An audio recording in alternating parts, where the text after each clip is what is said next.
Crime detection ratio Bihar కంటే దారుణం అయిపోయింది తెలంగాణ. బీహార్ కంటే దారుణం. బీహార్ అంటేనే అందరూ దేశంలో లాస్ట్ అనుకుంటారు. కానీ రేవంత్ రెడ్డి ఏడాది పాలనలో క్రైమ్ డిటెక్షన్ రేషియోలో బీహార్ కంటే కూడా తెలంగాణ వెనుకబడిపోయింది. ఇట్లా ఉంటే ఎవడన్నా కంపెనీ వాడు వస్తాడా? ఇక తెలంగాణకు పెట్టుబడులు పెడతారా? ఇలా ఎందుకంటే హోంమంత్రిగా కూడా ముఖ్యమంత్రి ఉన్నాడు. ఏమనంటే తెలంగాణ పోలీస్ లోగో మార్చిన. లోగోలు మారిస్తే ఏమొస్తుంది?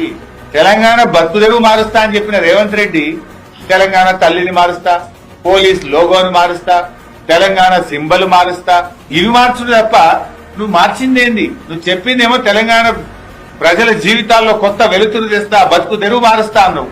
కానీ నువ్వు మారుస్తున్నదేమో టీజీని టీఎస్ ను టీజీ చేస్తా, తెలంగాణ తల్లిని మారుస్తా, తెలంగాణ పోలీస్ లోగో మారుస్తా, తెలంగాణ రాష్ట్ర సింబల్ మారుస్తా. దీంతో ప్రజల జీవితాలు మారుతాయా? ప్రజల బతుకు తెరువులు మారుస్తా అని చెప్పినావు కదా. నువ్వు చేస్తున్నదే పోలీస్ లోగోలు మార్చుడు కాదు. పోలీసులకు అవసరమైన సాంకేతికతను అందించు, పోలీసులకు అవసరమైన నిధులు అందించు, పోలీసులను వాళ్ళ పని వాళ్ళని చేసుకొని పోలీసులు ఎంతసేపు ప్రతిపక్షముల మీద కేసులు పెట్టు, సోషల్ మీడియాలో పోస్ట్ పెట్టిండు, వాని లోపలై వీని లోపలై. ఈ పనులు కాదు కదా పోలీసులు చేయాల్సింది. రాష్ట్రంలో అనేక సమస్యలు వచ్చినాయి. రేవంత్ రెడ్డి గారు వచ్చిన తర్వాత రాష్ట్రంలో పోలీసులు ఇబ్బంది పడతా ఉన్నారు.